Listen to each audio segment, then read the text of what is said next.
Welcome to Million Dollar Grit, the podcast that dives deep into the world of entrepreneurship where tenacity meets strategy and dreams meet reality. My name is Julie, and I explore the raw, often overlooked truths of what it takes to succeed in business and in life. It's not just about the glossy success stories, it's about the grit it takes to get there. Hey everyone, this is Julie, and today I want to answer a really funny Facebook question I saw. I'm going to go ahead and give a shout out to my friend Tucker. He posted this on his Facebook timeline, and I answered it in the comments, and I thought, I think I want to do an entire podcast on this. So here's the question. A CEO, CMO, COO, and CFO all set off to do their own thing. Who will be better off and why? Obviously, a good business needs all of those. And when it is a new business, you are playing the role of all of those. But as companies grow, we see the C-suite start to form, right? So CEO is Chief Executive Officer. This is sort of the president of, if you will, of the company, the head of the company. Then you have a CMO, which is a Chief Marketing Officer. This is the person that's responsible for all the marketing initiatives to get new customers in the door. There's the COO, which is the Chief Operating Officer. This is the person that oversees all of the systems and operations happening internally, mainly due to managing people and departments. And then you have the CFO, which is the Chief Financial Officer. This is the person that is watching the numbers, the money coming in, helping set strategy for what offers are doing well, which ones aren't, keeping the profit margin healthy. There are other C-suite roles. There is CTO, which is Chief Technical Officer. This is very common in tech companies. There's the CRO, which is Chief Revenue Officer. This is someone who's usually in charge of a lot of the business development in a company, strategic partnerships, affiliates, the revenue generating connections. And then there are a whole bunch of other ones. But I thought this question was interesting because he's basically taking the top four, the CEO, the CMO, the COO, and the CFO, and saying, hey, they all set off to go do their own thing, and who is going to be better off? Well, this is an interesting discussion because typically CEOs are the head honchos of companies, right? They're the ones with the vision. They're the ones that can see the destination. And so a good CEO is going to be a reasonably good communicator because they're going to communicate their vision and values in a way that are going to make people excited to be a part of it. Whether it's team members, whether it's investors, whether it's customers, right? So the CEO is a visionary, and they can build a crowd of believers. And most people who start a business are saddled with a lot of the work of doing the business, whether it's helping clients or doing the marketing or writing the copy or whatever it is that's going on. A good CEO, though, is essentially a visionary. So I was thinking about it. I thought, the CEO going off and doing his own or her own thing without any other C-suite executive or without any other C-suite executive skill in themselves would probably have a big crowd around them ready to invest, but more than likely would lack in some execution. Really good visionaries tend to need the boots on the ground type people that can actually take action. So I don't think I'd put my money on the CEO, even though they are the head honcho. COO, they are the Chief Operating Officer. So these people tend to be great managers. They know how to delegate. They know how to build systems, run systems. They're pretty organized. And I thought, if a COO goes off and does their own thing, they probably will build a great team and they will focus a lot on ops. But chances are they're going to struggle with cash because good COOs sometimes forget to market and they sometimes forget to lift the chin of those around them because they are very much in the day-to-day. And that's why, a CEO, COO combination is so powerful because you've got the visionary and then you've got the person that's sort of executing and making sure that system runs really well. I decided I probably wasn't going to put my money on the COO either. Then we have the CMO. This is the Chief Marketing Officer. I like to think of this as the character at the party that is probably the most charismatic, center of attention, loves to draw people in.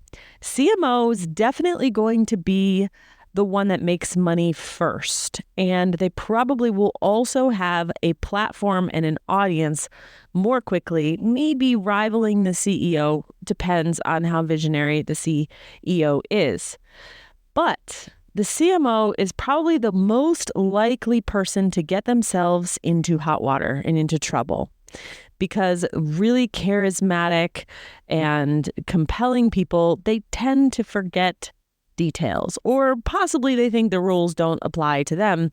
And this is why in internet marketing, we see such an incredible amount of fraud and scams, because a lot of these people are excellent marketers. They're very good at selling snow to Eskimos, as they say, but they don't necessarily think about the consequences of their actions.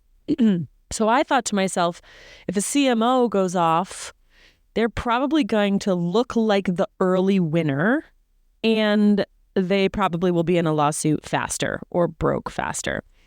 Little side story before I keep going. There was another marketer that was sort of coming on the scene about the same time that I was, and we were sort of neck and neck competitively in terms of revenue and offers and an audience. And I noticed this marketer charged ahead and was making double, triple, quadruple the money that I was. And I felt really, I don't know, I had a lot of insecurity during that time, because I thought maybe I'm not as good of a marketer as I think I am, because this person over here is a fantastic marketer and they are speeding ahead.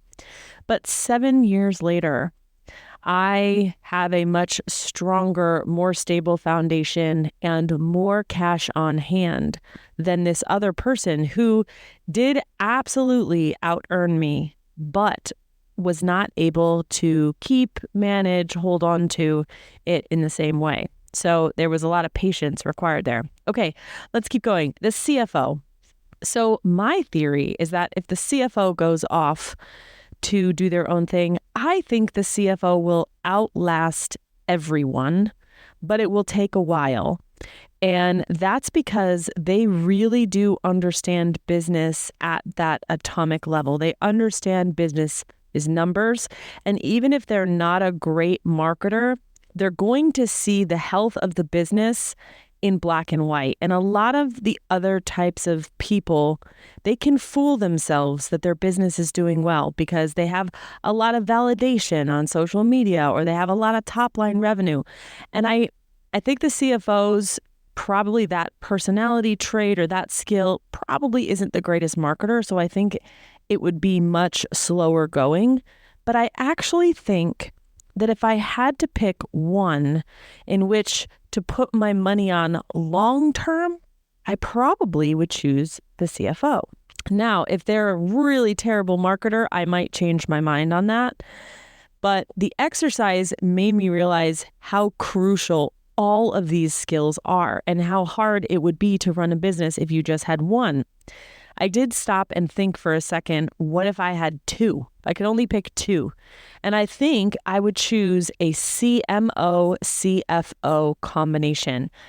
The reason I say that is because I think that's what I've essentially done.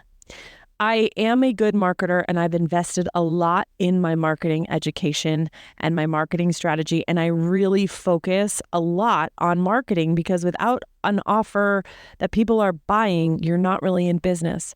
But I have noticed that without that CFO, without that business sense and dollars and cents and spreadsheets and all of that, that you don't necessarily keep the money. It comes in, and that's a great dopamine hit, but it doesn't stay. And so I have really worked on becoming the best CMO, CFO type person that I can be. And I've done that by surrounding myself with people who are very, very good with numbers, since it's not something I was naturally good at. And I have learned so much from the people who I've put around me, who have supported me, to the point where I feel like I have much stronger muscles in that area. Now, if you ask me technical knowledge around accounting and bookkeeping, I'm going to look at you like you have three heads. I don't really understand that, but I understand the numbers that relate to marketing and finance. And so I would probably choose a CMO, CFO combination.